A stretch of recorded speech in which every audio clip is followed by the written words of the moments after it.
Bonsoir à tous, bienvenue sur le plateau Equinox Soir, votre décryptage quotidien de l'actualité de lundi à vendredi entre 19h et 21h. Le Cameroun, depuis 2014, fait l'objet d'un regard particulier de la part de la communauté internationale. Voilà 6 ans que la secte islamiste venue du Nigeria voisin impose vigilance à nos forces de défense et de sécurité dans la partie septentrionale du pays. Alors que les regards étaient encore rivés exclusivement sur le terrain de la lutte contre Boko Haram, des velléités sécessionnistes dans le nord-ouest et le sud-ouest imposaient un autre fort redéploiement des forces armées pour tenter un retour à la paix dans ces régions, en faisant taire les armes. 3 ans après le déclenchement du conflit armé, le Cameroun continue de compter ses morts, forces de défense et de sécurité, membres des groupes séparatistes et même les civils. Le grand dialogue national organisé à Yaoundé il y a 1 an tarde à produire des effets. À ces crises sécuritaires est venue se greffer depuis 2018 la crise politique. Une crise que beaucoup trouvent très très dangereuse de la vie de certains observateurs, tellement elle est à l'origine de nombreuses tensions, blocages, au point de réveiller et d'entretenir le démon du tribalisme. Madame, Monsieur, tout à l'heure à 20h, c'est la grande édition d'information présentée par Cédric Nouffelé. Tout de suite après, le débrief du journal et tout de suite, le fait du jour.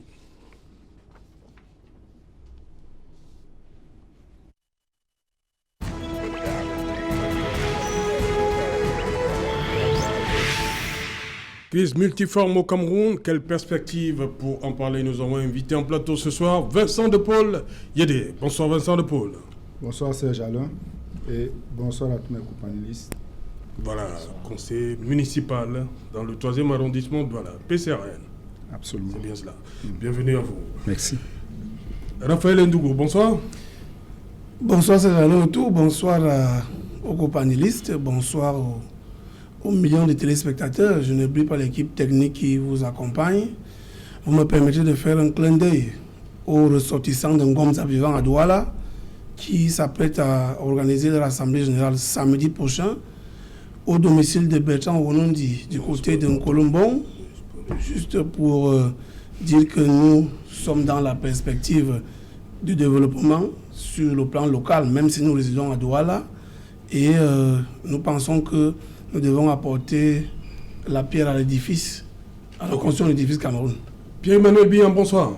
Bonsoir Serge Alain Outou, bonsoir à tous mes copanélistes, bonsoir aux millions de téléspectateurs de Equinox Soir, oui.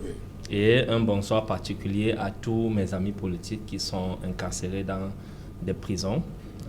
Justement, j'allais demander à vous, vous êtes responsable de la communication pour le Littoral 2, MRC, Littoral 1, c'est bien cela? Littoral 1. Voilà. Comment le moral des troupes du MRC, 2 semaines après le 22? Nous avons un moral très haut, à l'image de notre président national, le président élu, son Excellence Maurice Kamto. Le moral est vraiment haut, malgré que nos amis politiques sont embastillés depuis pratiquement 2 semaines et demie déjà. Mais on garde quand même le moral haut. Hier, par exemple, le conseiller spécial du président et porte-parole, Bébo Nissak, a envoyé un message. Il nous a demandé de cesser de scander des messages pour sa libération. Mais qu'on se mette à lutter, qu'on continue la lutte pour la libération du Cameroun, du jour de tous les maux qui minent notre société aujourd'hui. Et il y a aussi Salomon Beya qui est sous mandat de dépôt à la prison principale de New Bell, à qui j'envoie mes encouragements, qui nous a également envoyé un message de réconfort, qui nous laisse croire que son moral est très haut. Et donc, dans l'ensemble, il n'y a pas de désespoir. C'est vrai que certains parmi nos amis politiques sont dans des conditions qui ne respectent pas l'hygiène. Ils sont dans des cellules, vraiment, nous connaissons la situation de l'univers carcéral au Cameroun, et puis ils sont entassés. Vous voyez les images qui défilent partout. Dans les différents commissariats, les brigades, ils sont entassés comme des doigts dans une sardine. Mais nous savons pourquoi nous luttons. voilà pourquoi, malgré tout cela, nous gardons le moral et nous sommes déterminés à continuer la lutte jusqu'à ce que le Cameroun devienne véritablement un état de droit et devienne un pays prospère. Ok. Docteur Luzon Issomba, bonsoir. Bonsoir, Serge Alontou, bonsoir à tous les nombreux téléspectateurs de Kino Soir. Permettez-moi, si vous en avez gré, de saluer avec respect les autres copanélistes avec lesquels certainement nous allons éclairer la lanterne des nombreux téléspectateurs qui nous regardent à l'instant. Docteur, je reste avec vous. Comment on fait pour vivre avec à l'esprit, d'avoir à l'esprit autant de crises? Oui, ce n'est pas... Comme un chef de l'État. Oui, ce n'est pas l'apanage de l'État du Cameroun. Disons tout simplement que tout pays, à un moment donné de son histoire politique, institutionnelle, culturelle, financière, peut traverser des moments de crise. Et c'est justement ce qui peut renforcer la situation que vit aujourd'hui le Cameroun. Je l'ai indiqué la dernière fois, le Cameroun est à la croisée des chemins. C'est-à-dire que face à des multiples crises, c'est-à-dire que la crise sécuritaire, la crise sanitaire avec la Covid qui a fait des ravages, Dieu merci. Aujourd'hui, nous constatons qu'il y a, il y a comme une solution psychologique d'avoir vaincu cette pandémie, tout simplement parce que vous voyez aujourd'hui, il y a comme une réticence du port du masque, ainsi de suite. Donc, sur le plan psychologique, on a l'impression justement que la Covid semble être derrière nous, en attendant des mesures de police sanitaire qui doivent justement être prises par le gouvernement. Maintenant, à côté de ça, nous avons cette crise politique qui a justement commencé depuis 2018 avec, à l'issue de l'élection présidentielle du 7 octobre, qui s'est poursuivie par la réclamation, la revendication d'un leader de l'opposition, M. le professeur Maurice Kamto, qui a estimé que sa victoire avait fait l'objet d'un vol et qu'il fallait utiliser tous les moyens pour entrer en possession de son droit. Voilà donc que depuis cette crise, il y a eu des appels à manifestation qui ont eu cours le 22 septembre. Et nous avons vu qu'à l'issue de ces marches, la police, qui a utilisé des mécanismes bien huilés, a d'abord réussi à maîtriser quelques leaders de cette formation politique chez eux, qui ne sont pas sortis.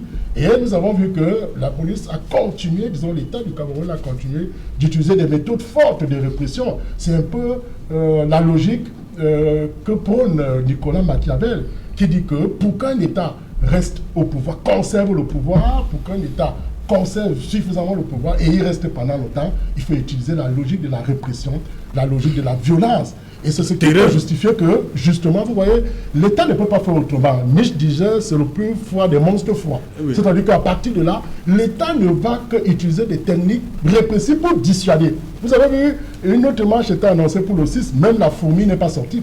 Tout simplement parce qu'il y a une dame qui, sur les réseaux sociaux, a fait balancer une vidéo pour montrer comment est-ce que les gens étaient torturés dans les gendarmeries et dans les commissariats. Et ce qui a fait reculer? Oui, mais précisément, vous savez, oui, au-delà de ça, ces gens-là autour, je le disais ici, toujours sur ce plateau, que Omar Bongo, paix à son âme, lui faisait une interview, on lui a demandé s'il se réincarnait et qu'il devenait président de la République, quel est le pays qu'il choisirait? Il a dit le Cameroun.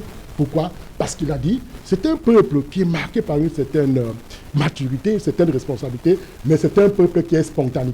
C'est la raison pour laquelle j'ai soutenu ici que chaque fois qu'une marche sera programmée, j'ai toujours l'impression qu'elle est programmée pour échouer. Peut-être qu'elle sera une fois, c'est un cas, par exemple, comme le cas que nous avons vu, le cas de l'ENAM, qui peut, à mon sens, aujourd'hui, amener un soulèvement populaire. Ce ne sera pas piloté par un leader politique, puisqu'aujourd'hui, nous avons une opposition qui a de la peine à mutualiser ses forces. Ok.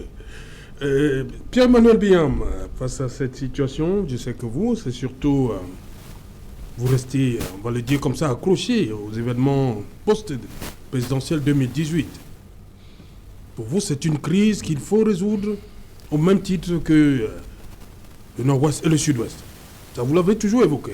Bon, le MRC, il faut que les gens le sachent, le MRC n'est pas uniquement accroché à la crise post-électorale, parce qu'on dirait que, puisque c'est quelque chose qui nous concerne directement, pour revendiquer le hold-up dont nous avons été victimes à l'élection présidentielle 2018. Mais le MRC est également accroché à toutes les crises multiformes que traverse le Cameroun. Je parle notamment de la crise du Boko Haram aussi, où nous avons contribué de par les différentes propositions que nous avons faites au gouvernement et autres, et les dénonciations, Nous sommes également engagés dans la résolution de la crise économique aussi, parce que le Cameroun connaît une crise économique qui est rampante.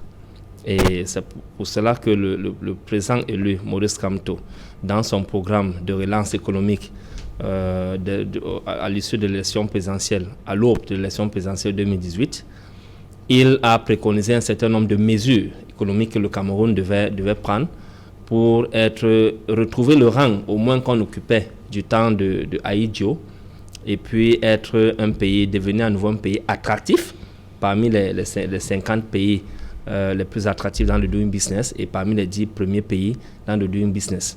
Donc, nous sommes également interpellés par la crise du Nozo, parce que la crise politique, ce qu'il faut préciser, c'est que les crises post-électorales concernent la crise politique.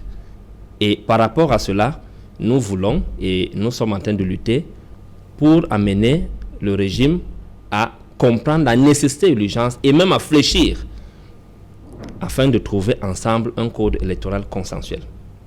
Et à part cela, nous sommes également fortement impliqués dans la crise sécuritaire du nord-ouest et du sud-ouest. Voilà pourquoi, depuis janvier 2017, à quelques mois seulement que la crise anglophone soit lancée, le président élu Maurice Kamto avait fait une sortie au cours de laquelle il a proposé des voies de dialogue, de sortie, parce que le Cameroun, pour comprendre ce que nous vivons aujourd'hui, il faut un peu interroger les causes historiques. Les crises politiques dans lesquelles le pays est enlisé aujourd'hui partent de 1960, pour la plupart. Par exemple, le cas de la crise du Nozo, la crise sécuritaire et même politique du Nozo, ça part de 1960. En 1961, nous sommes réunis à nouveau, les deux Camerouns, anglophones et francophones, pour former la République fédérale. En 1972, nous sommes allés à la réunification pour devenir la République unie du Cameroun. En 1984, et tout ça, il faut préciser qu'en 1961 et en 1972, nous sommes passés par le référendum, c'est-à-dire on a consulté le peuple profond. En 1984, le président Paul Biya modifie la constitution et puis on passe directement à la République du Cameroun.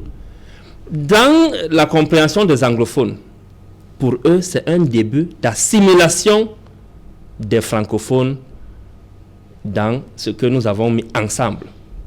Parce qu'il n'y a pas eu de référendum, on ne les a plus consultés, on a fait un passage en force. Parce que rester dans la République unie du Cameroun, ça sonnait encore comme si ces deux États qui sont toujours deux entités qui sont toujours présentes. Là, c'était le premier raté.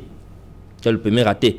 On continue maintenant avec la situation de novembre-décembre 2016. Bientôt, ça a fait 4 ans. Sur le common law, qui est un système juridique anglo-saxon dont ils revendiquaient qu'il soit appliqué dans leur aire géographique, contrairement au civilian law, qui est un système juridique français, dont ils ne voudraient pas que ça soit appliqué chez eux.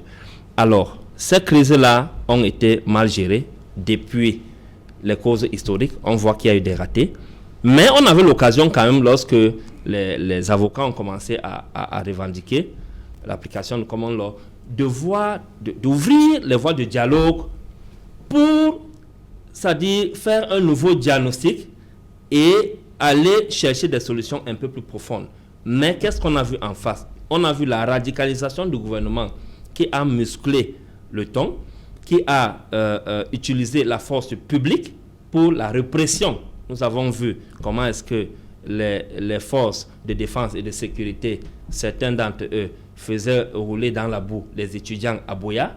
On a vu comment est-ce qu'on maltraitait les avocats à Mondovision. Donc ça veut dire que toutes ces crises-là interpellent le MRC.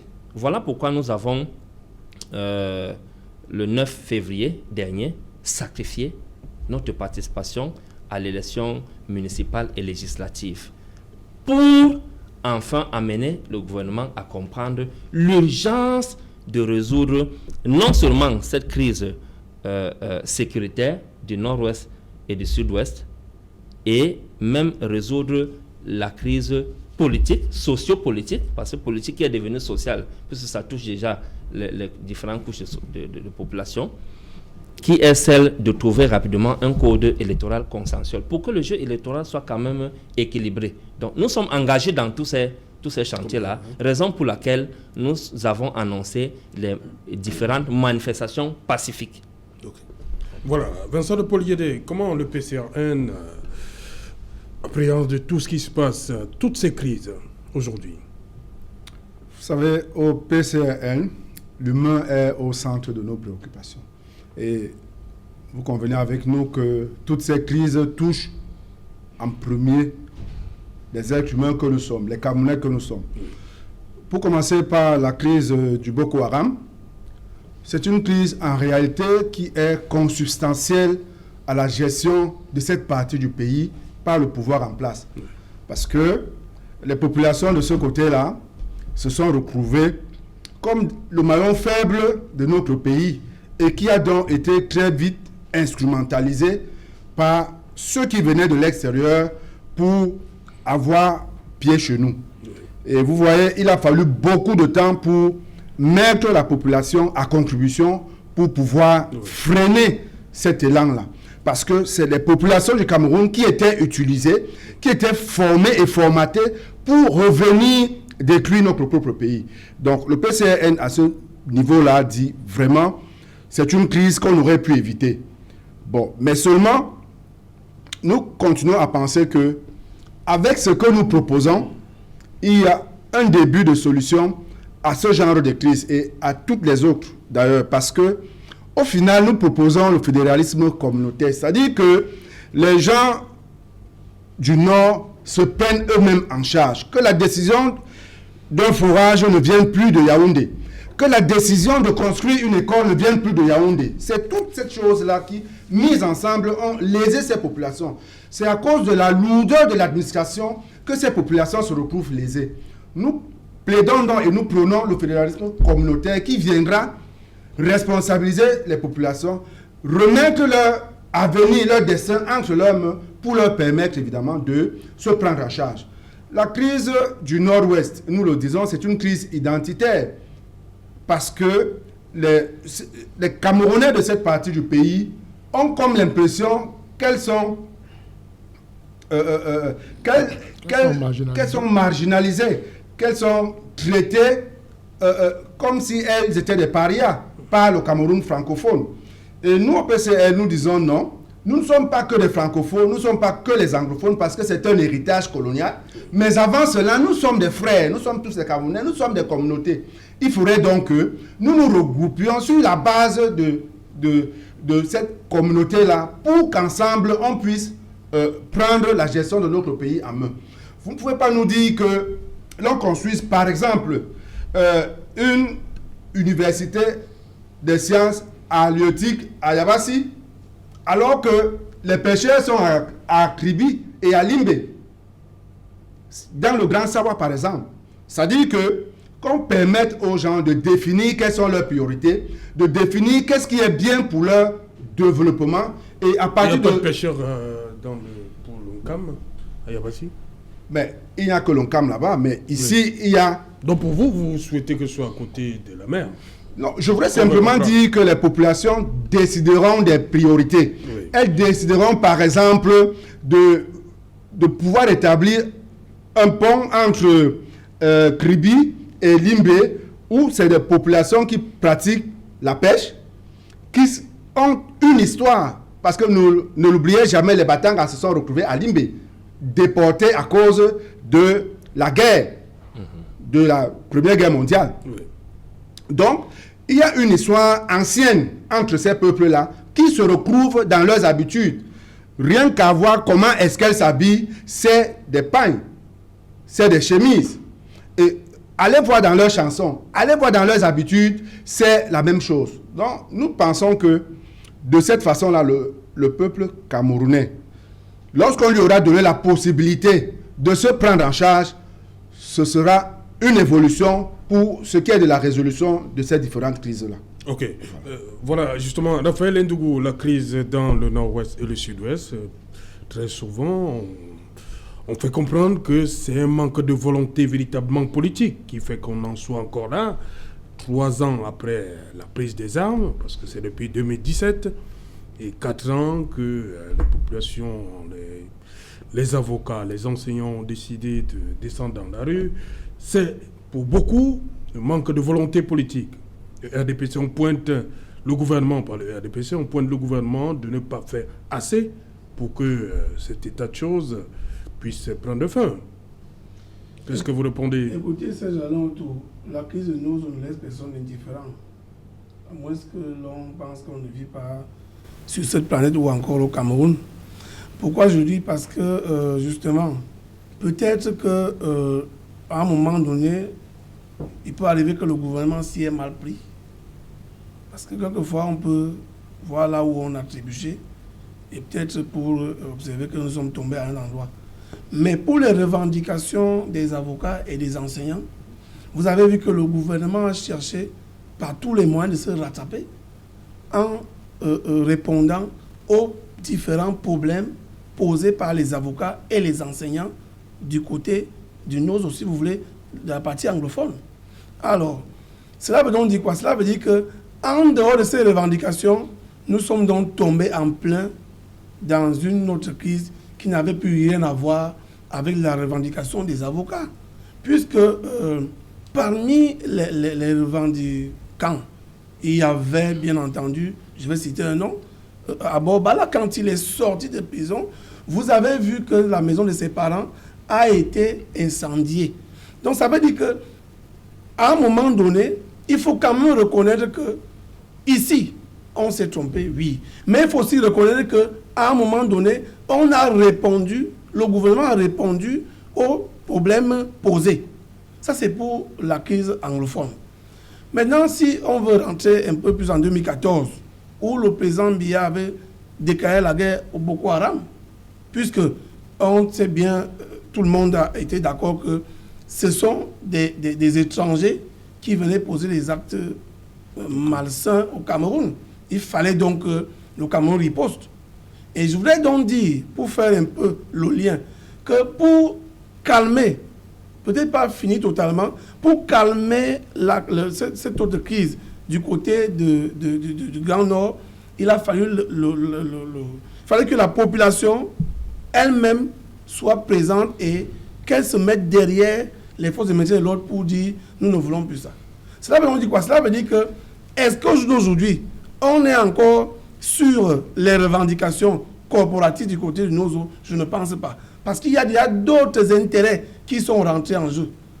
Pensez-vous véritablement que quand on parle des deux crises, parce que je ne voudrais pas ajouter la crise sanitaire qui vient nous toucher dernièrement, mais quand on parle des deux crises, et vous voyez tel que ça a été géré, honnêtement, il faut quand même reconnaître que même si au départ, le gouvernement n'a pas cédé comme certains l'auraient voulu, mais au moins, le gouvernement a pris en compte les problèmes. Tout à l'heure, M. Benyamin est revenu sur... elle est rentrée totalement en arrière pour effectivement rappeler d'où nous venons. D'accord. Mais sauf qu'au moment de passer de la République unie à la République du Cameroun, je crois quand même que c'est pour la s'est passé au niveau du Parlement. Même si le président... Non. D'accord. C'est la modification de la Constitution. C'était la modification de la Constitution qui est passée... Très bien, un décret. Mais est-ce que le Parlement avait été consulté?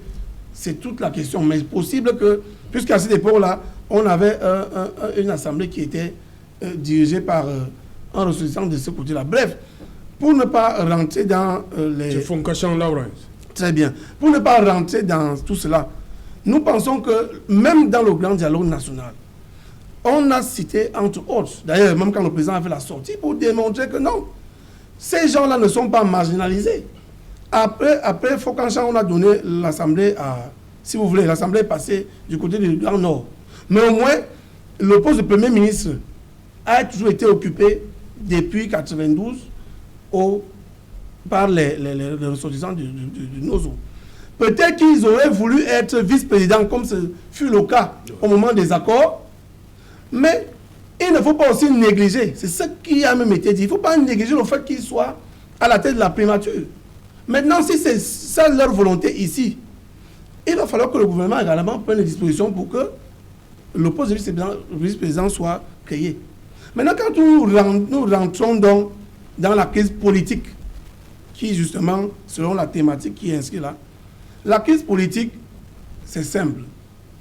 Même s'il va falloir toiletter le corps électoral, il faut quand même qu'on comprenne qu'on est passé à une élection présidentielle où on sait quels étaient les résultats.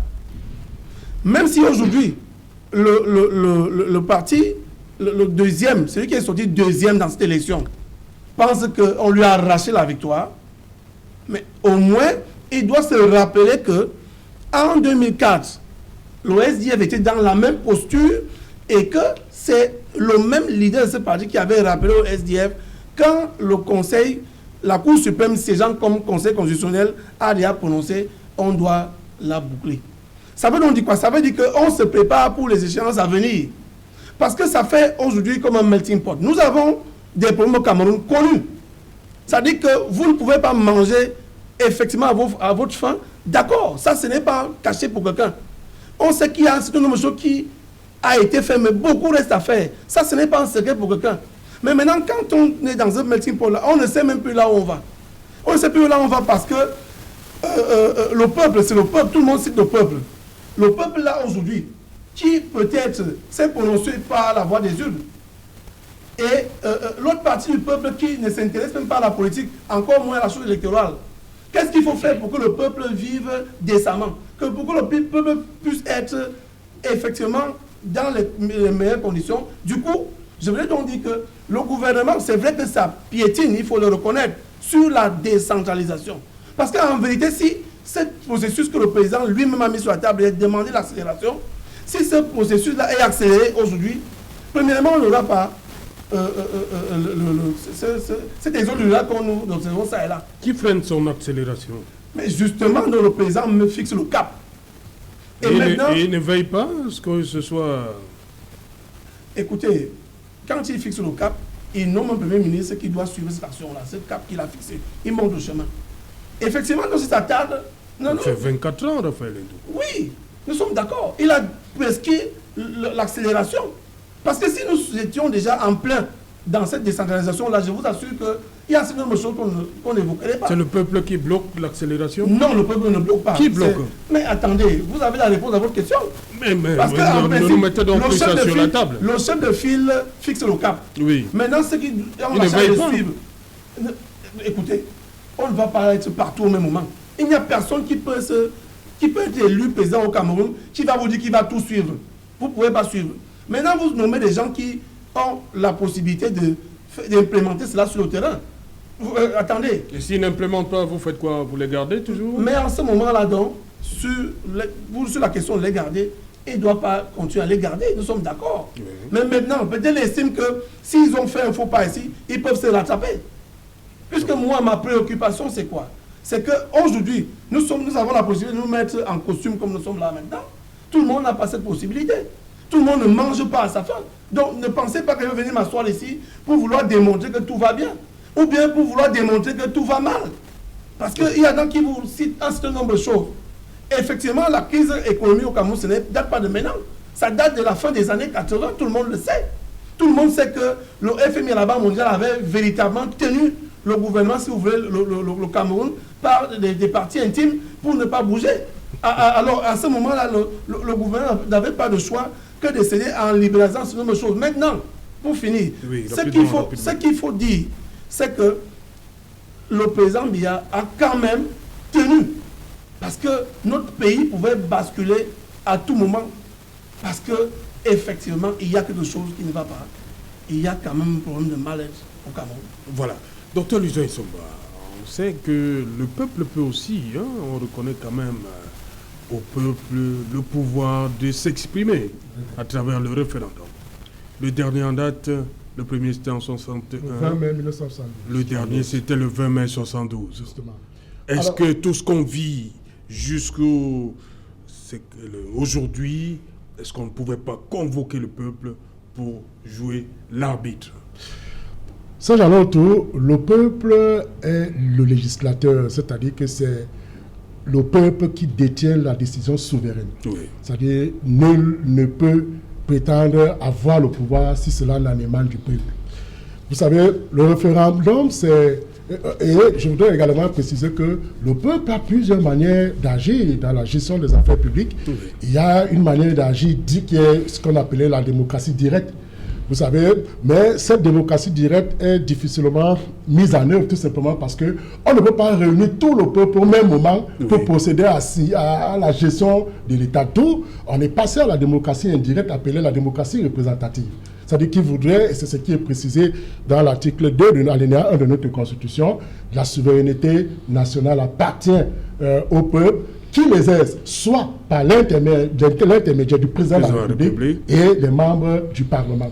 Arrêtons-nous un peu au Parlement. Oui. On a vu le taux de participation pour février 2020 et on sait, beaucoup disent que ces personnes-là qui ont été élues ne sont véritablement pas représentatives. Il manque un peu de légitimité. Oui, ça j'en ai autour. Est-ce que ça pose pas un réel problème? Ça j'en ai autour. On n'a pas un problème de représentation parlementaire, mais un problème de représentativité parlementaire. Justement. C'est-à-dire qu'en fait, aujourd'hui, on a vu, et ce qui peut justifier cela, c'est cette crise. Vous avez vu que la crise n'a pas permis aux populations justement de mettre en œuvre le choix des dirigeants de ce côté-là, tout simplement parce qu'il y avait une crise pendante et les populations n'ont pas pu sortir aisément pour choisir leurs dirigeants, comme cela est prescrit par la Constitution.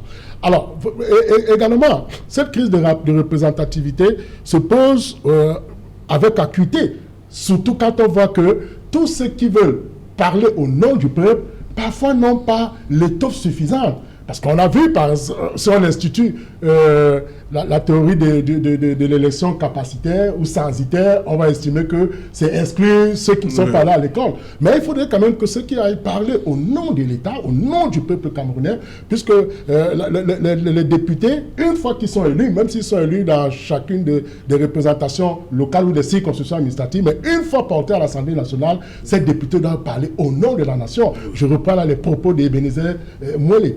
Alors, pour dire quoi? Pour dire, c'est j'allais tout que la question que vous posez sur le référendum est importante, est, à mon sens, capitale. Tout simplement parce que si aujourd'hui, la Constitution du 2 juin 1972 fait problème, c'est parce que l'élite anglophone avait estimé qu'il y avait une fraude à la Constitution. Pourquoi? Parce que John Guffonta l'avait toujours reproché. Il a estimé que le référendum, qui en réalité devait se dérouler par le fait qu'on saisit en aval, en amont, le peuple qui initie. Parce que vous savez que pour qu'on ait le référendum, ça peut partir de l'initiative populaire. Oui. C'est-à-dire que l'initiative est populaire. Un pays comme la Suisse, c'est 150 membres de la société. L'Italie, c'est 50 000. C'est-à-dire qu'on a 50 000 signatures, on peut là engager ce qu'on appelle un référendum populaire. Il y a donc le référendum d'initiative parlementaire, c'est-à-dire qui va à l'initiative des parlementaires pour justement mettre en œuvre un certain nombre de questions d'ordre politique et surtout d'ordre politique et d'ordre textuel, parce que le référendum touche la Constitution et la loi. Bien entendu, il y a donc un référendum d'initiative présidentielle. C'est-à-dire que le président de la République peut initier un référendum. Alors, qu'est-ce qui se passe donc? Ce qui se passe, c'est qu'en 1992, John Guffonta estime que le président Ahidjo, justement, n'avait pas respecté les accords de Fumbam. Oui. Et autre chose, il n'avait pas respecté les mécanismes de rotation à la tête du pouvoir. Voilà, aujourd'hui, tout ce contentieux historique qui nous suit à ce jour, parce que les anglophones ont toujours estimé qu'ils sont marginalisés. Ils n'ont pas de postes suffisants. De souveraineté. De souveraineté. Un prenait l'exemple l'autre jour en indiquant que quand nous prenons la présidence de la République, vous voyez que le directeur du cabinet civil, c'est un francophone. Le secrétaire général, c'est un francophone. Donc ça peut déjà sauter au jeu, même si les agents peuvent être, on a saupoudré quelques agents. Ils se plaignent même qu'on leur donne toujours les postes d'adjoints, les anglophones. Voilà. En fait, le référendum de 72, c'était un référendum déguisé, puisque la volonté du peuple a été sollicitée en aval, et il s'agissait de renforcer, d'aboutir non à la forme unitaire, mais surtout de renforcer les pouvoirs d'Ahidjo.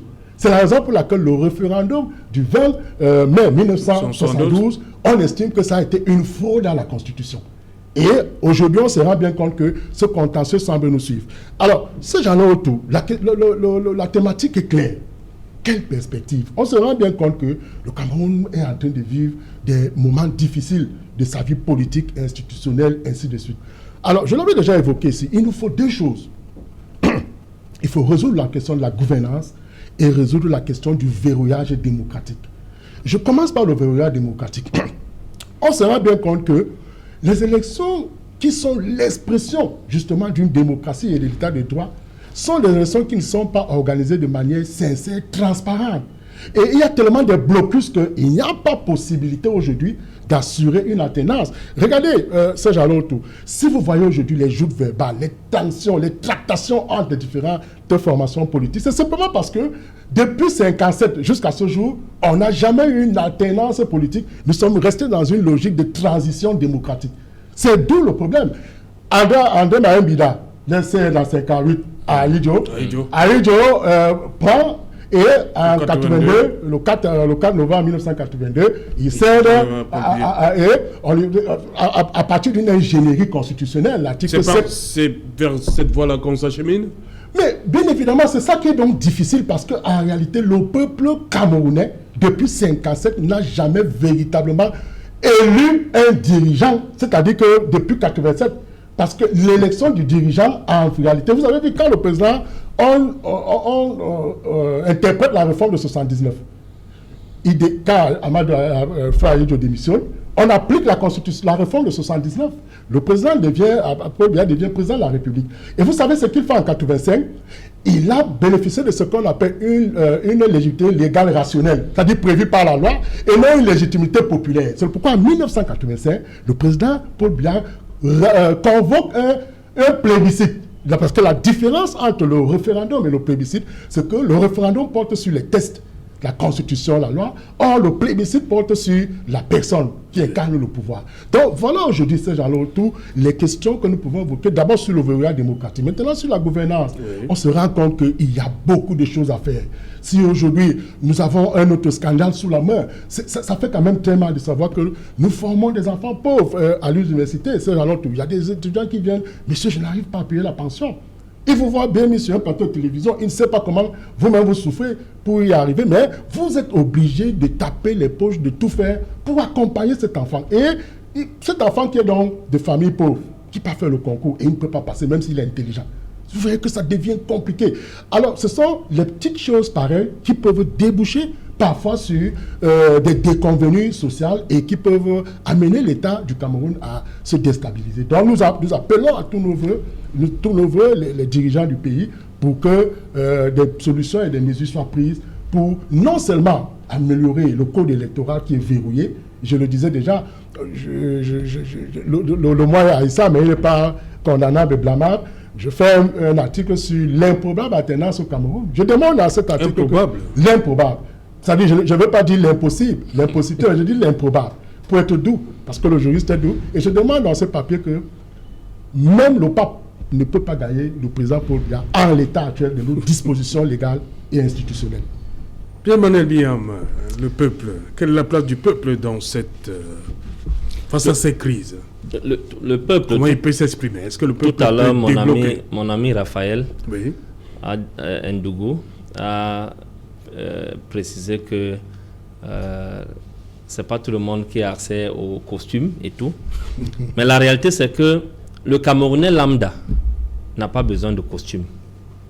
Le Camerounais lambda a besoin d'eau potable pour ne pas mourir de choléra. Vous imaginez qu'en 2020, les gens meurent encore de choléra au Cameroun?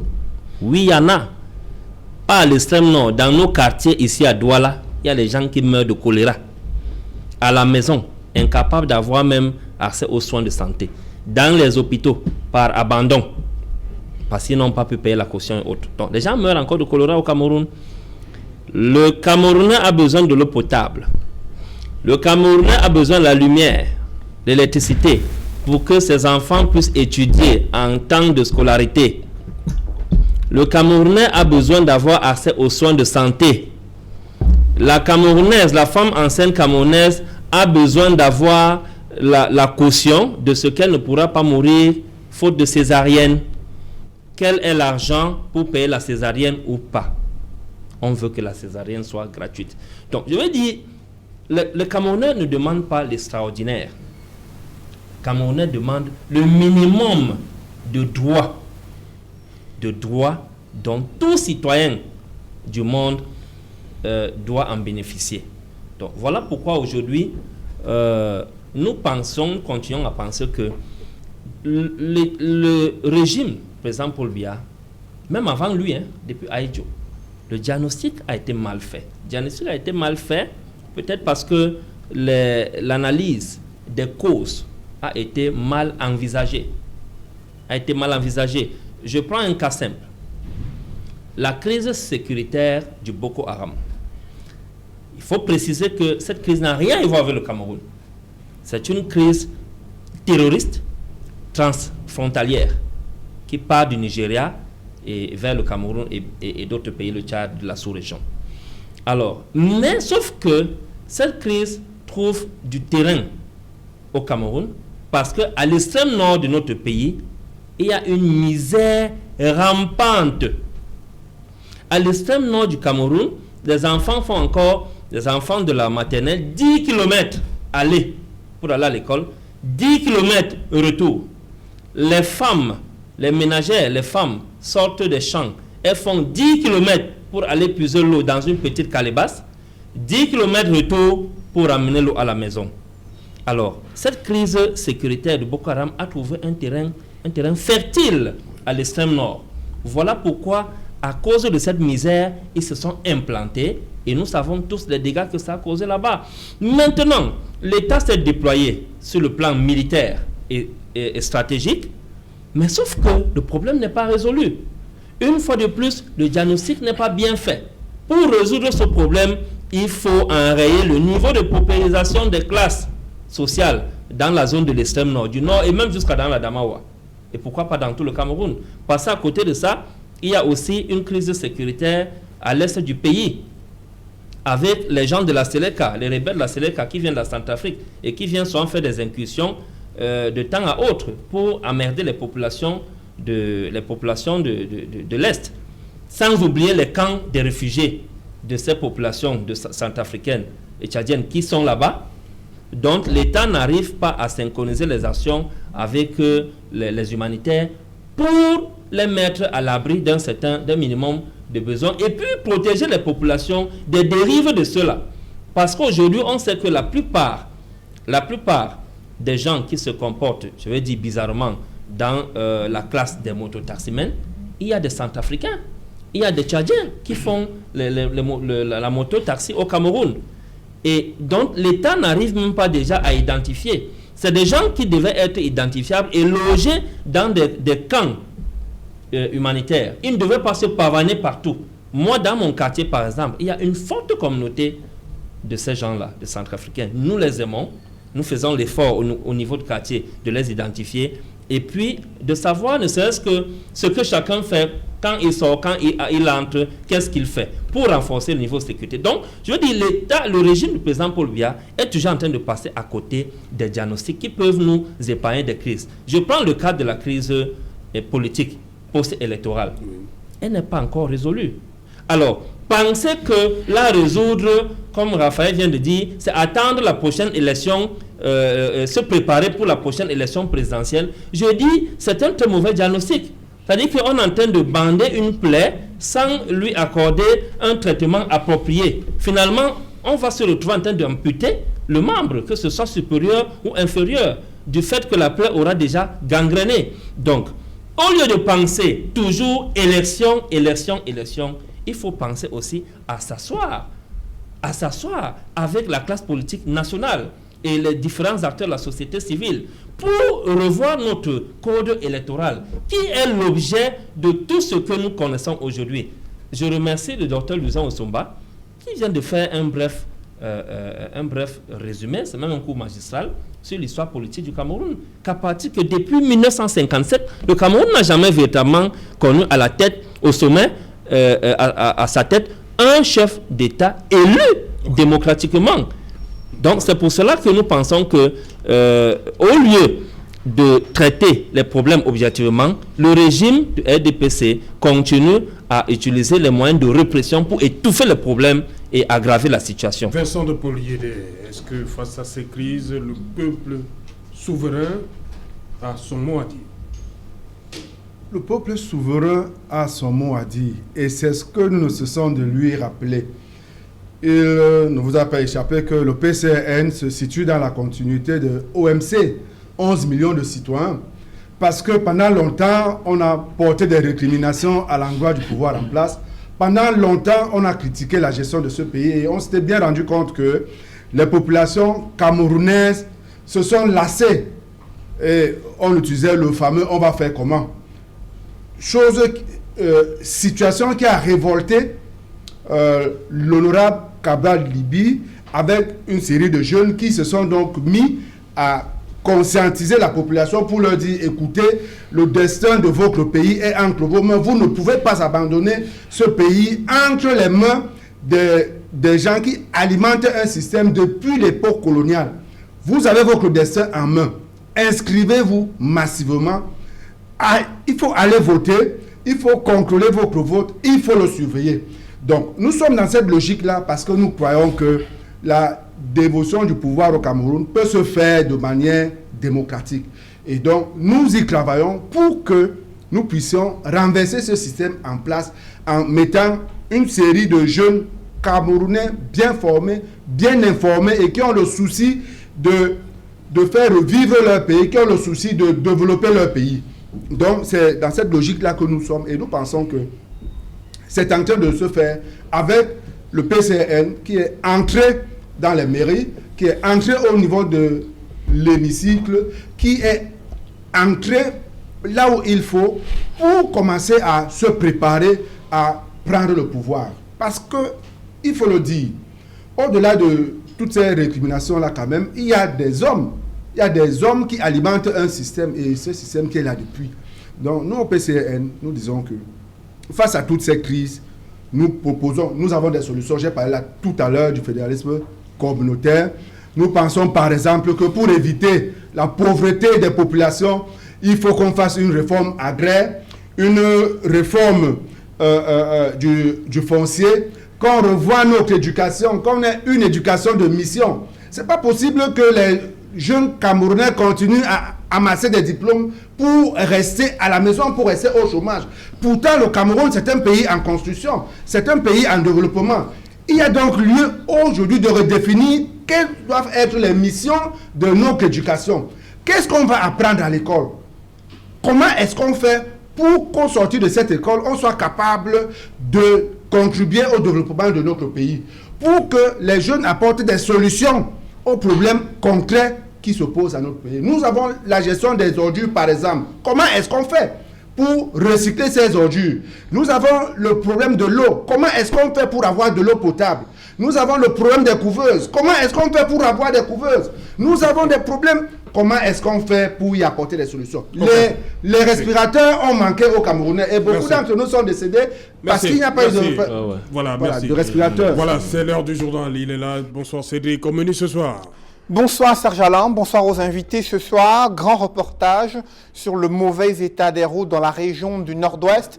Vous avez certainement entendu parler de la Ring Road. C'est un vieux projet qui peine à trouver des financements nécessaires pour l'aménagement de ces différents axes routiers permettant de pouvoir accélérer les échanges commerciaux entre le Nigeria et le Cameroun. Et les populations, vous le verrez dans ce grand reportage, broient du noir sur ces différentes routes qui devraient permettre de relier également les différents départements de la région du Nord-Ouest. Le Cameroun a déjà mobilisé des centaines de milliards venant de la Banque africaine de développement, mais le projet tarde encore à se concrétiser. Nous en parlerons dans le journal de 20h. Nous poserons également l'épineuse question d'accès à l'eau potable. La Banque mondiale révèle qu'en Afrique subsaharienne, ce problème se pose avec acuité. Et au Cameroun encore, ils sont nombreux, des Camerounais qui n'ont pas accès à l'eau potable. Quelles en sont les conséquences socio-économiques? Élément de réponse dans le journal de 20h. Et nous évoquerons ce soir, Serge Alain, les experts de la CEMAC et autres hauts responsables qui sont en France pour faire des yeux doux aux investisseurs afin qu'ils viennent financer des projets intégrateurs évalués à 1400 milliards de francs CFA. Seulement, le climat des affaires en Afrique centrale est loin d'être rassurant Analyse et décryptage à suivre dans quelques instants. Et où en est le Cameroun dans le cadre de la lutte contre la pandémie de Covid-19 ?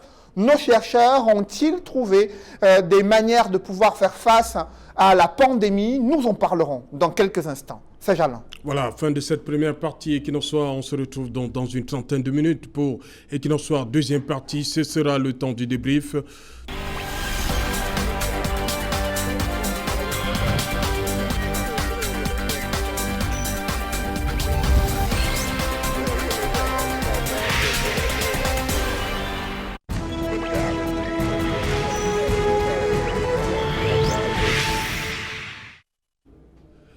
Retour sur le plateau Equinox Soir, deuxième partie, c'est la partie consacrée au débrief du journal. Madame, Monsieur, toujours en compagnie du docteur Louison Essomba, Pierre-Emmanuel Bignam, Raphaël Ndogo et Vincent de Paul Yédé. Vincent de Paul Yédé, encore de côté. Oui, encore de côté, on dirait. Bon, on ne sait pas trop ce qui se passe là-bas, mais nous savons quand même que c'est un endroit qui, à des heures pareilles, a beaucoup de gens.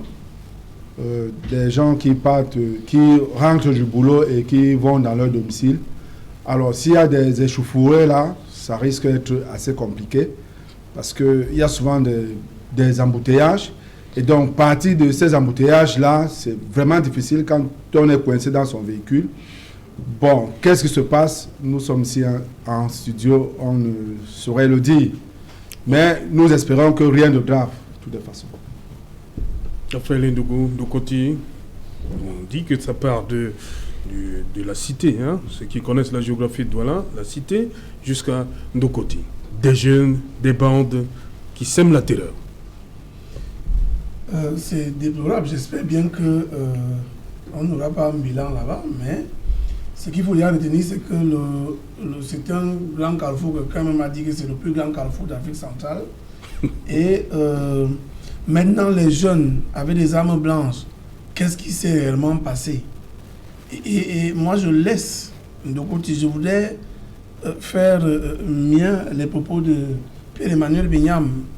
Parce que même si on n'est pas dans le même bord politique, il faut prendre ce qui est bon. Lorsqu'il a parlé des étrangers qui sont dans nos grandes villes, c'est-à-dire que les gens y entrent au quotidien, arrivent même à obtenir des cartes nationales d'identité. On va revenir. On reste sur le côté d'abord le débrief. Justement, pour dire qu'à un moment donné, est-ce que le Camerounais porte facilement la machette, si vous voulez, contre son frère? Est-ce que ce n'est pas justement la porosité de nos frontières les étrangers où les gens, il est possible, je crois qu'on a déjà vécu ça ici à Douala, oui, dans le quartier qu'on connaît, Nebel. Donc on a bien envie de se dire, quand il a parlé tout à l'heure des motos-taximens, justement, il y a plein de Tchadiens et des Centrafricains dans l'affaire et qui ne sont pas facilement identifiables puisque tous parlent à un moment donné le fullback et on ne sait pas qui est qui. Tout à fait. Et moi, je voudrais donc dire, pour discuter sur la question, qu'il va falloir toujours accentuer des opérations de rafle et de contrôle de police et gendarmerie dans la nuit, au moins des cas d'identité. Ouais. C'est de ça qu'il est question. Pierre-Emmanuel Bignam, sur ce phénomène, on parle de retour. C'est quoi le retour? Bon, retour, je vais parler parce que moi, je n'ai pas grandi dans des quartiers résidentiels. je vais parler de retour parce que j'ai grandi dans le sous-quartier. Le retour, en fait, c'est une forme de riposte. Oui. Généralement, des groupes de gangs ou des groupes de quartiers. Il y a eu à un moment donné des quartiers qui s'affrontaient à l'époque. C'est-à-dire que je peux me retrouver, je dis n'importe quoi, je prends un quartier n'importe comment à la Serre Palmier, oui, et je déclenche une bagarre là-bas. Les gars me tapent. Vous habitez, et puis vous habitez quel quartier pour vous retrouver à la Cité de Palmier? Je suis par exemple un habitant de la CCC. Oui. Je me retrouve à la Serre Palmier. Et puis une bagarre déclenche là-bas. Puisqu'ils sont en surnombre, je bats en retrait dans mon fief. Je prends mes amis et puis mon gang. Et quand ils s'attendent le moins, puisqu'on peut même laisser la journée passer. Oui. On les surprend. On peut les surprendre, trouver que les gars sont en train d'ambiancer dans un bar avec les petits et tout. Et puis nous, on atterrit pour la riposte. Donc, et puis, il y a une autre forme de riposte des gens qui font des bandits et tout. Les quartiers où on moleste les bandits, on tue les bandits, la plupart du temps, si le quartier ne prend pas des dispositions sécuritaires, ne serait-ce qu'au niveau du renseignement du quartier et de ce qu'on appelle les comités de vigilance avec les forces de maintien de l'ordre, on peut connaître ce genre de riposte, c'est-à-dire que les bandits, parce qu'on a molesté un ou on a tué un dans un quartier, quelques jours plus tard ou quelques heures plus tard, les gars reviennent en force, commencer à cambrioler à tout azimut toutes les maisons. Donc, je rejoins un peu Raphaël dans ce sens-là, que la plupart du temps, c'est des comportements que nous ne connaissions pas. Nos frontières sont très poreuses. Le Cameroun est un pays d'accueil. Voilà. C'est un pays d'accueil. Donc le Cameroun est victime de son hospitalité. Oui, nous sommes un pays d'accueil, mais accueillir les gens ne veut pas dire leur donner la libre, c'est-à-dire la même mise sur tout, c'est-à-dire la liberté de se mouvoir comme ils veulent et d'agir comme ils veulent. Beaucoup de nos frères-là, centrafricains, tchadiens et autres, ont des cartes nationales d'identité camerounaises. On ne sait pas comment les ont obtenues. Tout comme beaucoup de Chinois ont les cartes nationales d'identité et les permis de port d'armes. On ne sait pas comment les Chinois parviennent à avoir les permis de port d'armes. Ça et là. Donc, ce sont des mesures que le Cameroun a appelé à prendre pour essayer un peu de renforcer notre dispositif sécuritaire. Généralement, les Camerounais réagissent pour des causes un peu plus nobles. C'est-à-dire que généralement, c'est pour des causes politiques et autres. Mais je vais ajouter un autre élément. L'instrumentalisation du tribalisme de l'État aujourd'hui peut aussi aboutir à ce genre de comportement. Aujourd'hui, l'État, depuis un certain temps, est en train de travailler surtout le régime, est en train de travailler dans le sens de créer une sorte de tribalisme pour opposer les différentes tribus du Cameroun et les différentes ethnies afin de se maintenir longtemps au pouvoir. Et ça peut aboutir à ce que nous voyons ce soir en Ndokoti. Parce que nous sommes en train d'analyser les facteurs endogènes et exogènes de cette situation de Ndokoti. Il y a aussi le désordre urbain. Nous avons tous ici quand même voyagé. Mais comment faire pour éviter ça? Dans les villes comme Lagos et tout. Comme il a dit Vincent de Poliédé, Ndokoti c'est un carrefour. Le niveau de population de PK et autres. Le niveau de promiscuité qu'il y a en Ndokoti laisse à désirer. C'est-à-dire, quand on prend par exemple au niveau de Tradex, il y a... Heureusement que nous avons un élu de la troisième. Il y a à peine 2 ans... Vincent de Poliédé, il va nous dire quelle est la politique mise en place. Il y a à peine 2-3 ans, à Tradex Ndokoti, on voyait quand même l'effort qui était fait par les agents de Tradex pour faire la propriété dans leur enceinte. Mais aujourd'hui, vous constatez que les urines, les odeurs des urines sentent à partir de la route. Lorsque vous embrayez le chemin qui va vers Tradex, vous commencez à sentir les urines automatiquement. C'est-à-dire les gens urinent même là où il ne faut pas uriner. Il n'y a pas de toilette publique. Il n'y a pas de toilette. À côté, il y a des gens qui font des colbox et autres. Donc, et on a constaté qu'il y a au niveau de Tradex, par exemple, les camions d'une certaine société, je ne vais pas citer le nom, qui garent. Au vu de quelle loi ces camions sont toujours garés là en permanence. Les forces de maintien de l'ordre passent là tout le temps. Ils n'agissent pas, ils ne sévissent pas. Mais lorsqu'ils vont entendre que le MSC veut marcher, ils vont déployer les chars anti-émeutes et les voitures de la police de dernière génération. Donc je pense qu'il faut revoir ce désordre urbain-là. Ndokoti, c'est une bombe à retardement à tout moment. Voilà pourquoi j'ai dit Ndokoti le 22 septembre. Docteur Luison Isomba, ce qui se passe ce soir, quel commentaire? Oui, ça peut être regrettable, Serge Aloto. Vous savez, le Cameroun, dit-on souvent, est une Afrique miniaturisée, ou l'Afrique en miniature. Et quand vous prenez le carrefour de Ndokoti, c'est le seul carrefour qui vous amène partout. C'est-à-dire qui dessert... Qui vit 24 heures sur 24. Ah oui, quels que soient les lieux où vous voulez aller, dès que vous êtes là-bas, vous y arrivez. Donc, c'est pourquoi, tout à l'heure, je suis d'accord avec Raphaël Ndou qui expliquait que c'est le plus grand carrefour de l'Afrique centrale. Moi, je pense pour ma part que, compte tenu du caractère cosmopolite et de la cosmogonie que l'on regarde là-bas au vu des gens que l'on retrouve, parce qu'il y a plein de Camerounais, il y a des étrangers, ça fait de sorte qu'on aurait pu, dans des mesures sécuritaires, mettre permanemment, ou du moins en permanence, la police de ce côté. Parce que vous savez, dit-on souvent que la peur du gendarme est le commencement de la sagesse. Donc on peut, puisque le carrefour là est névralgique, c'est le lieu plus que jamais de renforcer les capacités sécuritaires pour éviter justement d'aboutir, surtout qu'il y avait une marche qui était annoncée le 6.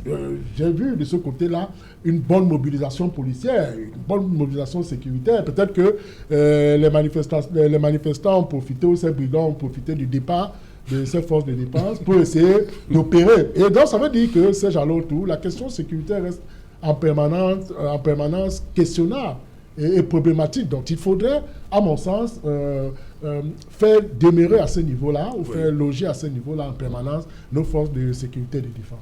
Et Vincent de Poliédé, comme j'ai promis, j'interroge maintenant l'élu du 3e arrondissement de Douala. Qu'est-ce qui est prévu du côté de la municipalité de Douala 3e pour Ndokoti? Il faut un peu l'image que tout le monde a d'Ndokoti. Vous faites bien de m'interroger. Et surtout que Pierre-Emmanuel Bignam m'a parlé. Est-ce que vous prévoyez des toilettes publiques de ce côté-là? Vous faites bien de m'interroger là-dessus. Je voudrais vous rappeler que Ndokoti est au confluent de 2 arrondissements. 3 et 5. Un côté, c'est Douala 3, l'autre côté, c'est Douala 5. Et que, en réalité, les grands axes que vous voyez sont gérés par la mairie de la ville et non pas les mairies d'arrondissement. Mais pour ce qui est de la commune de Douala 3, où je suis conseiller municipal, l'exécutif a mis la police municipale pour essayer de fluidifier la circulation. Si vous êtes passé par là ces derniers temps, vous avez dû constater que aux heures de grande affluence, il y a la police municipale qui renforce la police nationale. Voilà, la police nationale pour fluidifier justement cette circulation-là. Donc, ça nous ramène à questionner le problème de la centralisation de la gestion de la ville. Il n'est pas pensable que les mairies n'aient pas la possibilité de penser la circulation à l'intérieur de leur arrondissement au prétexte que cela doit se faire à partir de la mairie de la ville. C'est vraiment assez compliqué. Donc, on revient sur le fameux problème de la décentralisation pour dire que les exécutifs communaux doivent eux-mêmes prendre en charge les problèmes de développement qui concernent leur commune. Et encore une fois, c'est un problème de planification. Vous ne pouvez pas nous dire que le carrefour Ndokoti, ça fait plus de 30 ans que ça se passe comme ça. Ce genre de carrefours sont dépassés. Ils sont dépassés. On aurait dû, à cet endroit, mettre des échangeurs depuis très longtemps.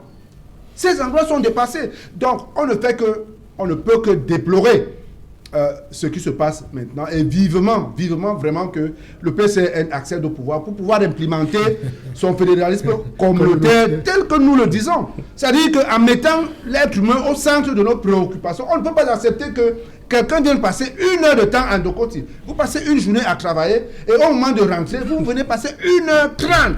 Et il n'y a que par Ndokoti que vous pouvez passer. Vraiment, c'est une situation qui ne nous arrange pas. Donc, pour revenir au niveau de la commune, je vous dis que nous n'avons que nos yeux pour pleurer et implorer que le maire de la ville veuille bien faire quelque chose pour ce carrefour Ndokoti. Mais ce qui est à notre niveau, nous le faisons déjà, tel que je vous l'ai dit. Voilà. Pierre-Emmanuel Bignam, il y a un autre sujet là que nous avons choisi pour ce débrief. La jeunesse qui s'intéresse de plus en plus à la vente, au trafic des ossements humains. Les éléments du colonel Amougou Jean-Marie, commandant la 2e région de gendarmerie, a mis la main sur 4 jeunes qui s'apprêtaient à écouler leurs marchandises, entre guillemets, entre 15 millions. Ils ont passé l'annonce sur les réseaux sociaux. Ils ne se cachent même pas. Hein? C'est une pratique qui est déplorable. Je vais faire une analyse symbolique de la situation. Du point de vue symbolique, cela traduit une société qui est sous le coup de la malédiction. Je m'explique. Malédiction? Oui, malédiction. Parce que chez nous, les Bassa, dans les villages, il y a ce qu'on appelle les exhumeurs. En Bassa, on dit les Mintonba. Oui. Les exhumeurs sont comme des personnes maudites par la société Bassa. Du point de vue ou disons à partir des actes qu'ils posent. C'est-à-dire c'est des gens qui viennent souvent exhumer les corps lorsqu'ils sont enterrés par des pratiques de sorcellerie et autres. Mais la société, pour la plupart du temps, on les identifie. Il y a des moments où le chef les convoque à la chefferie devant tout le village. Et puis, pour le nom des sanctions. Les sanctions vont souvent même jusqu'à la quarantaine. On identifie ces familles-là, on les met en quarantaine. Et pour la plupart du temps, ceux qu'on attrape même, on arrive à en découdre avec eux. C'est-à-dire qu'on les fait des injections et toute la population les tue. Et donc, leurs familles sont souvent considérées au village comme des familles maudites. C'est une pratique qui se passait dans des villages. On ne sait pourquoi ils le faisaient. D'aucuns disaient qu'ils vendaient ces ossements et tout. Mais on n'a jamais vu. Et ce qui est paradoxal, c'est que ceux qui pratiquaient ça étaient toujours parmi les plus pauvres et les plus misérables du village. Maintenant, cette pratique qui devient monnaie courante auprès de la jeunesse, et il faut préciser que c'est des personnes d'un certain âge qui faisaient ça dans les villages. Les jeunes ne faisaient pas ce genre de pratique. Et à voir que dans notre société aujourd'hui, les plus jeunes se retrouvent en train de faire le business, comme ça qu'on peut appeler ça le business des ossements. C'est une situation qui laisse voir le niveau de désespoir dans lequel est plongée notre jeunesse. C'est-à-dire que c'est le résultat d'une politique qui ne se préoccupe pas de la jeunesse. Parce que le régime, le président Paul Biya, a passé le temps à nous faire comprendre depuis 38 ans que la jeunesse est le fer de lance de la population, de la nation. Mais lorsque il faut créer des opportunités, c'est depuis le président Ahidjo, des opportunités d'emploi et autres, j'ai précisé qu'au temps d'Ahidjo, ce sont les vieux qui exhumaient dans les villages Bassa. Au temps de Paul Biya, ce sont les jeunes qui exhument les corps même en ville. Donc c'est très grave. C'est très grave, il faut revoir tout ça. Mais je m'indigne quand même face à ça. Moi, le message que je vais passer à nos jeunes, c'est que ne désespérez pas. Oui. Ne désespérez pas, ne choisissez pas la voie de la facilité, même lorsque c'est difficile. Quand vous voyez Dr Luzon Somba ici, vous voyez le grand frère Yedé, vous voyez Serge Alon Oto, qui aujourd'hui est devenu une icône à partir d'un certain nombre de choses dont il a mis en place, de projets. Et Raphaël, nous nous battons tous. Quelle que soit la difficulté, ne désespérons pas jusqu'à arriver au niveau où nous embrassons la malédiction comme étant notre mode de vie. Il ne faut pas désespérer. Raphaël Ndogo, justement, les jeunes, c'est tout le temps, je crois, ça devient fréquent. Hein? Toujours des jeunes, des ossements humains, un business, comme a dit Pierre-Emmanuel Bignam, le business, il se porte bien. Ça veut dire qu'il y a des demandeurs. J'ai grandi à côté du peuple Bassa. Oui. Vous voyez, ils enterrent dans leur maison parce que justement, ils ne voulaient pas que leur corps soit exhumé. Mais pour devenir sérieux... Ah, vous ne l'étiez pas quand vous disiez ça? Non, puisqu'en réalité, les Bassa enterrent à l'intérieur. Donc maintenant, pour rentrer dans, si vous voulez, pour répondre à votre question, rien n'explique le fait qu'un jeune exhume un corps et cherche les clients dans les réseaux sociaux. Rien n'explique. Quel que soit le degré de misère, quel que soit le degré de pauvreté, ce n'est pas évident. Parce que même pour aller exhumer, il faut s'armer de beaucoup de courage. Je crois même qu'il faut être sorcier. Parce que vous ne pouvez pas. J'ai déjà vu comment les gens ont peur du macabé quand il est même posé au niveau de la mort. Mais vous vous rendez donc compte qu'un jeune se lève. Ils vont donc exhumer le travail qu'il y a autour de ça. Il ne faut pas être simple. Parce que même si, aujourd'hui, nous le reconnaissons, premièrement, les jeunes, certains sont totalement paresseux.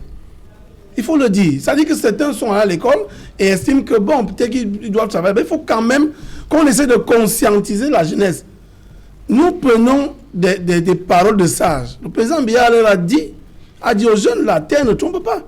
Qui a dit qu'on ne peut pas aller travailler à un moment donné et s'en sortir? Oui, quelqu'un va me dire qu'il n'y a pas de route, c'est vrai, il n'y en a pas.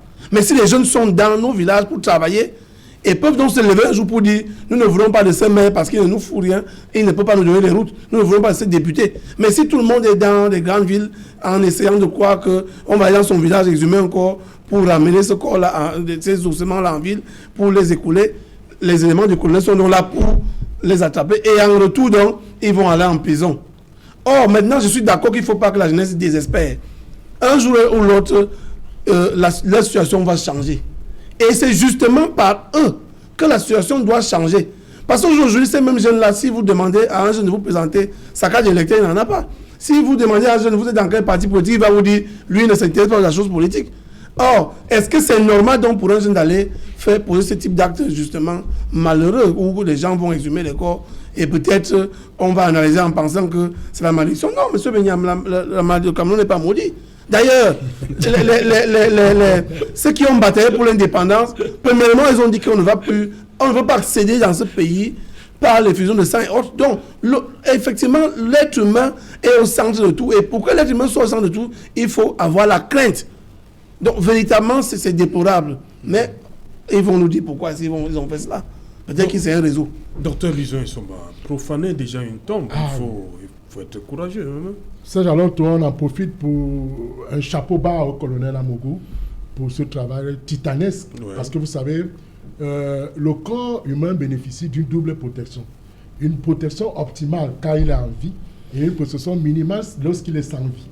Et ça veut donc dire que lorsqu'il est sans vie, il y a encore le respect de la dignité, puisque nous sommes en Afrique, le mort tient le vif en l'état.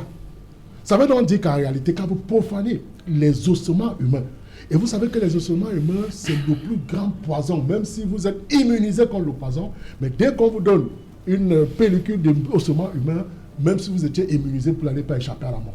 Donc, ce sont des choses, vous avez vu, le phénomène a pris de l'ampleur à partir de Fumban. On a arrêté plusieurs fois. Et c'était toujours par les stratégies bien huilées de nos forces de défense et de sécurité. La gendarmerie. Un s'est même passé pour un acheteur. Et les gars l'ont amené justement au lieu dit. C'est-à-dire qu'à la base, on a donc dû les arrêter. Et voyons que ça veut donc dire encore deux choses, ces gens-là. En réalité, un gouvernement doit rechercher deux choses. De moins en moins de pauvreté et de plus en plus de liberté. Voilà. Parce qu'avec ça, même nous tous, nous allons dire Paul Biyayo. Parce que la vie aujourd'hui, c'est genre tout. Les gens souffrent. Et ça fait mal de le dire, mais reconnaissant que les gens souffrent. Et c'est la raison pour laquelle moi, j'ai toujours plaidé pour que, en réalité, des mesures fortes soient prises dans le sens de la négociation, dans le sens de la concertation. Parce que, retenons une chose, personne n'aime le Cameroun plus que qui. Et comme on l'a souvent remarqué, vous allez vous rendre compte que les techniques aujourd'hui qui consistent à gérer notre État sont toujours sont rangées dans un style où on a l'impression que tous ceux qui nous dirigent ont simplement leur intérêt personnel et ne voient pas la nécessité du service public, de la recherche, de la satisfaction de l'intérêt général. Et c'est à partir de là qu'on peut donc comprendre qu'il y a un sérieux problème de fond qu'il faille résoudre. Donc, la manipulation du corps humain est une chose, surtout des ossements humains, est une chose très dangereuse parce que ces ossements humains, non seulement, comme disait M. Biam tout à l'heure, c'est des choses qui, lorsque vous ne prêtez pas garde, elles peuvent produire des hécatombes. Okay. Si vous voilà. Vincent de Poliédé, votre sentiment sur ces jeunes-là qui profanent les tombes, des buts purement lucratifs? Je suis très embêté et je voudrais être assez sévère pour dire à tous ces jeunes qui nous regardent, ne touchez pas aux ossements humains. Ça apporte la malédiction. Une malédiction dont vous ne pourrez jamais vous départir. Ah, vous dites ça apporte, mais Biam Pierre-Emmanuel lui l'a dit que le Cameroun est déjà maudit. Comment on gère ça? Non. Alors que la malédiction est déjà là, il a dit, hein, Pierre-Emmanuel. Il y a ce mec de ses propos. Voilà. Moi, je m'adresse à la jeunesse. Okay. Et je leur dis, les ossements humains vous apportent la malédiction. En pays Bassa, le tarot a disparu. Pourquoi? Tout simplement parce que ceux qui exhumaient allaient cacher les corps dans les marécages. Et le tarot se cultive dans les marécages. Jusqu'à ce jour, le tarot n'existe plus chez les Bassa à cause de ce trafic d'ossements humains. Et sur le trajet, entre le lieu où on retire ces ossements et là où on les amène, si on traverse un champ, rien à faire. Tout à fait. Donc, c'est un poison extrêmement violent.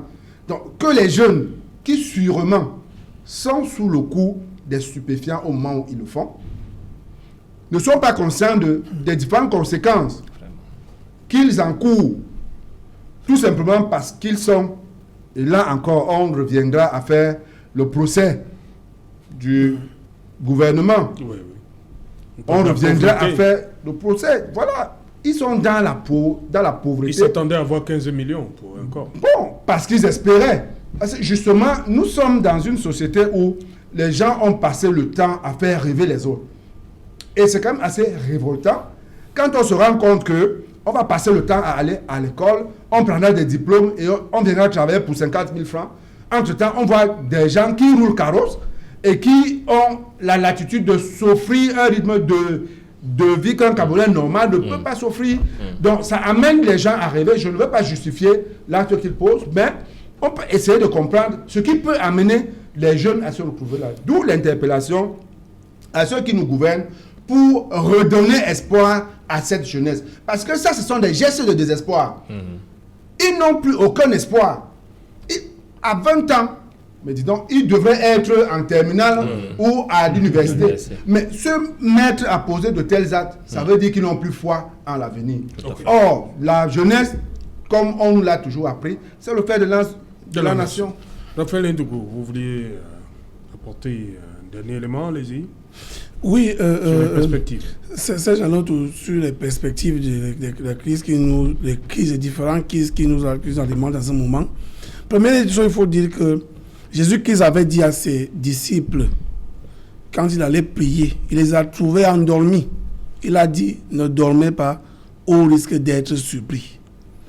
Alors, je voudrais dire de manière générale à tous ceux qui nous dirigent, ne dormez pas, n'essayez pas de vous distraire sur des réponses de X ou Y par rapport à tel ou tel acte, alors que les problèmes demeurent réels au Cameroun. Tout à fait, en ce moment-là, nous sommes... Les réponses, on veut comprendre. Vous parlez de quoi? De qui? Écoutez, vous avez dit que vous n'aimez pas considérer de nom ici. Non. Alors, c'est vous qui parlez des réponses. Oui, justement. Vous savez qu'il y a eu des réponses aux sorties de... C'est pas trop du professeur Kamto, tel ou tel ministre voulait répondre et tout et tout. Actuellement, là... Qui répond? Des ministres qui veulent répondre. Oui. Vraiment, vous ne voulez pas me tirer les verres du nez. Mais permettez-moi, suivez bien ce que je veux dire. Oui, je veux dire simplement que ça perd du temps pour rien. C'est-à-dire qu'on nous emballe dans une situation où tel a déjà posé tel acte et là-bas on veut contrecarrer et on rentre dans cet embrouillamini-là alors que les problèmes demeurent. Tout à l'heure dans les éléments du journal, on voyait les états de nos routes. Puisque si j'ai dit tout à l'heure que le président avait indiqué que la terre ne trompe jamais, il faut bien que les jeunes aient la possibilité d'accéder à cette terre-là et de cultiver pour pouvoir écouler la marchandise hors de leur village, sans aucun problème, si les routes sont entretenues. Or, si on passe le temps, parce que quelqu'un vous dit qu'il revendique sa victoire, il vous dit qu'il veut amener les gens à marcher, et vous aussi vous passez le temps à le suivre. On dit dans mon village, si vous l'avez dans un cours d'eau et que quelqu'un vient prendre vos habits, s'il est fou, vous le suivez, vous êtes deux fous. Donc, je voudrais dire... Donc, vous restez sans les habits, vous faites comment? Puisque quand vos habits sont là, vous pouvez rester et quelqu'un passer en route, il pourra vous donner même un pain. La personne va se déshabiller pour vous donner... Vous l'avez dit que j'ai été victime de je sais pas trop, de vol de mes habits, au lieu que je sorte suivre quelqu'un qui a porté mes habits. Ce que je dis là est tellement profond que nous ne pouvons pas rester dans cette affaire de crise socio-politique et oublier l'essentiel. Parce que justement, quand j'ai parlé du sommeil, c'est l'essentiel qui peut donc créer. Parce que les gens peuvent profiter du fait que les Camerounais vivent mal, le mal-être, et que à un moment donné, même si les gens ne comprennent même pas de quoi il est question, on dit on va descendre et puis ils vont donc suivre sans savoir là où ils vont, mais ils descendent quand même. Alors qu'il faut résoudre leurs problèmes. Je ne veux pas citer les affaires d'eau et ainsi de suite. Quand on parle même d'éducation aujourd'hui, nous savons exactement que tout le monde n'a pas accès facilement à l'éducation dans nos villages d'où nous venons. Donc je crois qu'il faut rester véritablement dans notre travail au lieu de suivre le fou qui a pris vos habits. Merci, cher monsieur, d'être venu. Merci pour vos différentes expertises. Merci, docteur Luisan Issoba. Oui, juste dire que vous avez encore une citation? Oui, le pouvoir fascine, il use, il vous procure honneur et privilèges, mais retenez aussi que le pouvoir aveugle et rend sourd. S'il y a cet aveuglement et cet assourdissement, ils doivent comprendre qu'au centre de tout ça, il y a l'homme, il y a l'être humain, il y a le Camerounais. C'était docteur Luisan Issoba. Merci Vincent de Poliédé d'être venu. Merci Pierre-Emmanuel Bignam. Merci Raphaël Ndoukou. Merci, c'est un retour. Voilà, madame, monsieur, nous sommes donc arrivés au terme de cette haute édition Equinox Soir. On se retrouve demain lorsqu'il sera 19h. Mais n'oubliez pas, dans un instant, regard social avec Flavien Valondongo, mariage forcé. Le droit de réponse demandé par l'époux de la dame que vous avez vu jeudi dernier, il sera là tout à l'heure dans Regard Social, ne manque pas. Ce sera tout de suite après Equinox Soir. Madame, monsieur, bonsoir. Ndokoti.